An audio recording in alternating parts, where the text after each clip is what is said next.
ओम नमः शिवाय।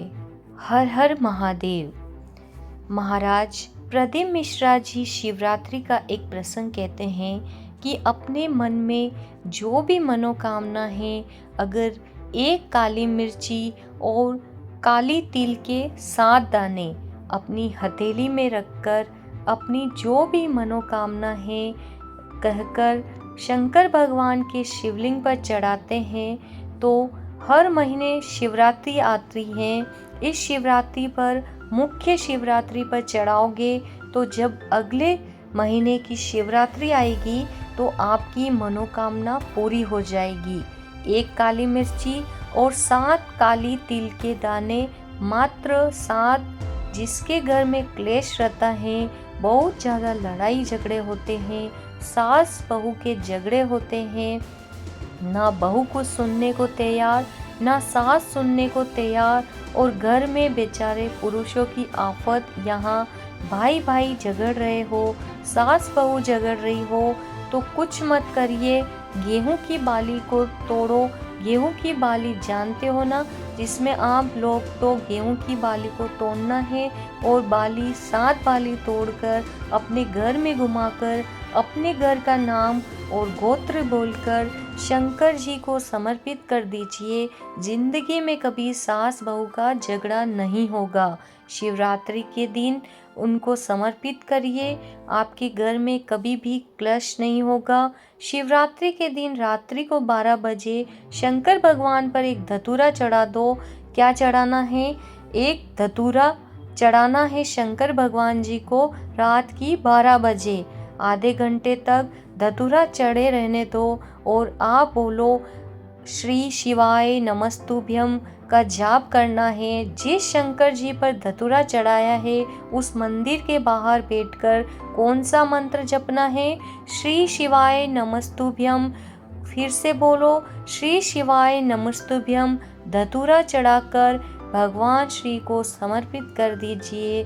और जो दुकान नहीं चलती हो, घर में लक्ष्मी नहीं टिकती हो, खेत में फसल अच्छी नहीं आती हो, संपदा नहीं आ रही हो, बस उस धतूरे को लाल वस्त्र में बांधकर अपनी दुकान में, अपने व्यापार में, अपने घर में रात को 12:30 बजे उठकर लेकर आओ और 4 बजे के पहले उसको अपनी दुकान, व्यापार, व्यवसाय में उसको बांध दीजिए। और अगर जो जमीन फसल सही नहीं दे रही हो, वो जमीन में ले जाकर गाड़ दीजिए। आपको जीवन में कभी तकलीफ नहीं भोगनी पड़ेगी। लक्ष्मी बढ़ती चली जाएगी, संपदा बढ़ती चली जाएगी। जो व्यक्ति बीमार रहता हो, बहुत बीमारी उसको घेरे रहती हो, परेशान रह रहा हो, बीमारी ही बीमारी बनी हुई है, तो बेर चढ़ाइए। क्या बोलो? बेर चढ़ाइए। उस बेर को 7 बेर ले लो और 7 बेर को लेकर अपने ऊपर से घुमाकर शिवरात्रि के दोपहर के 12 बजे शंकर भगवान के शिवलिंग पर लेकर जाकर उस बेर को चढ़ा दीजिए। आपका रोग, आपकी बीमारी मात्र 3 महीने के अंदर समाप्त हो जाएगी। शिवरात्रि के दिन बेर चढ़ाने का बहुत बड़ा महत्व है। शिवरात्रि पर चढ़ा हुआ बेर उठाकर ले आइए और उस बेर को उठाकर रख लीजिए। मान लो किसी को उदर से जुड़ी हुई जब तकलीफ रहती है, पेट से जुड़ी हुई तकलीफ रहती है, पेट से जुड़ी हुई कोई भी प्रॉब्लम हो, अगर पेट से जुड़ा हुआ कोई भी रोग आपको लग गया हो और डॉक्टर की दवाई चल रही है, सारी औषधि चल रही है, जो शिवरात्रि पर आपने बेर चढ़ाया है, वो बेर अगर आपके यहाँ रखा हुआ है, उस बेर को उस रोग वाले व्यक्ति को खिला दीजिए। आधे घंटे के अंदर पेट का दर्द, पेट की तकलीफ, पेट का कैसा भी रोग होगा, एकदम आराम लग जाएगा। उस बेर में इतना दम, इतना प्रबलता आ जाती है। शंकर को जो शिवरात्रि के दिन बेर चढ़ाया जाता है, वो केवल शिवरात्रि के दिन करने का होता है। कहते हैं जिसका व्यापार ना चले, व्यवसाय ना चल रहा हो, बहुत ज़्यादा कष्ट में जीवन निकल रहा हो और बहुत ही ज़्यादा तकलीफ हो रही हो, तो धतूरे को हल्दी में डुबोकर शंकर भगवान को शिवरात्रि के दिन रात को 12 बजे समर्पित करें। उस धतूरे को वापस उठा लाएं, 5-10 मिनट के बाद श्री शिवाय नमस्तुभ्यम बोलकर लाल कपड़े में उसको बांधकर व्यापार वाली जगह में कहीं पर भी उसको बांध दिया जाए। व्यापार पीछे नहीं हटता, व्यापार आगे भाव में बढ़ता चला जाता है। महाराज उस धतूरे को केवल परंतु शिवरात्रि के दिन रात को 12 बजे ही किया जाता है, हल्दी में डुबाना पड़ता है। यही प्रमाण एक क्रम में और है। महाराज जी लिंग पुराण कहती हैं, मान लो किसी व्यक्ति को कोई एक भारी बीमारी हो गई, बड़ा रोग हो गया और वो रोग डॉक्टर कह रहा है कि यह ठीक नहीं होना है, बहुत तकलीफ उसमें है और कष्ट ही कष्ट है, वो ठीक नहीं हो रहा, दवाइयाँ ही दवाइयाँ लग रही हैं, गोलियाँ ही गोलियाँ खा रहे हैं। तो महाराज उसका भी वर्णन है। 7 धतूरे, कितने धतूरे लेने हैं? 7 धतूरे। कोई सी भी शिवरात्रि से मतलब महीने में एक बार शिवरात्रि आती है, प्रत्येक महीने आती है।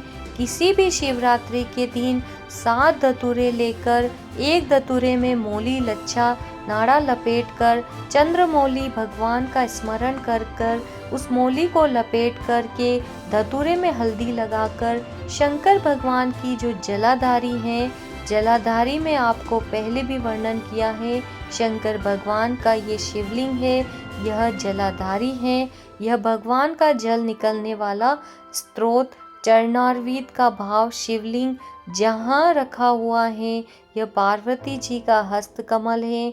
जो ये गोल भाग है ये पार्वती का हस्त कमल है। जहाँ शिवलिंग रखा है, जहाँ से जल नीचे गिरता है, उसके सीधे भाग में श्री गणेश जी महाराज का स्थान है, उसके उल्टे भाग में श्री कार्तिकेय जी का स्थान है। जलाधारी के सामने एक मोटी सी लाइन होती है, कहीं सा बना होता है, कहीं स्थान बना होता है। जो मोटी सी लाइन है ये शंकर भगवान की सबसे छोटी लड़की अशोक सुंदरी का स्थान है। जलाधारी के ऊपर जो 3 टेकी लगी हैं ये भृंग ऋषि का गण का स्थान है।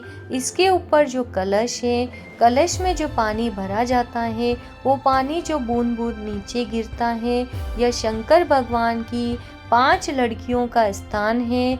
जया, पिशरा, सावरी, तोतली और देव, ये 5 लड़कियों का स्थान। शंकर भगवान का संपूर्ण परिवार शिवलिंग के सामने से जहाँ से जल चालू होता है गिरने के लिए नीचे की ओर जब जल जाता है, उस स्थान पर भगवान शंकर के सारे गणों का स्थान है। फिर जब जल बहकर सामने की ओर जाता है, जितनी दूर तक चल जाता है उतनी दूर तक भगवान शंकर के उस जल भाग को ग्रहण करने के लिए 33 कोटि देवताओं का स्थान है। इसीलिए उस जल को हम लांघते नहीं हैं, क्योंकि वहाँ 33 कोटि देवता विराजमान रहते हैं। मार तो जो बीमारी डॉक्टर ने बता दी और बहुत बड़ा रोग हो गया और शरीर में कष्ट है, ठीक नहीं हो रहा, लीवर से जुड़ा है, चाहे किडनी से जुड़ा हो, चाहे कैंसर से जुड़ा हो, मान लो शरीर में कहीं गांठ हो गई हो और वो मिट नहीं रही हो, तो महाराज निवेदन है 7 धतूरे, एक धतूरे पर मोली लपेटकर वो शंकर जी के शिवलिंग के ऊपर चढ़ाना। 6 धतूरे, उसमें से एक धतूरा भगवान श्री गणेश जी का, दूसरा धतूरा श्री कार्तिकेय जी का, तीसरा धतूरा अशोक सुंदरी का स्थान महाराज शंकर भगवान की जगदम्बा जी के हस्त कमल के ऊपर एक धतूरा, 5वां एक धतूरा जहाँ से जल नीचे की ओर बहकर जा रहा हो, पानी जिस जगह से नीचे गिर रहा हो बिल्कुल वहीं पर एक धतूरा चढ़ा देना। उस धतूरे को चढ़ाने के बाद वो धतूरा वापस लेकर आना। अवधूतेश्वर महादेव का नाम लेकर या चंपेश्वर महादेव का नाम लेकर धतूरे को जो बीमारी व्यक्ति है उसका स्पर्श कराकर बेलपत्री के पेड़ के नीचे पटकवा देना। महाराज धीरे धीरे रोग में आराम मिलता चला जाएगा, औषधियाँ धीरे धीरे समाप्त होती चली जाएगी। तो बोलो ओम नमः शिवाय।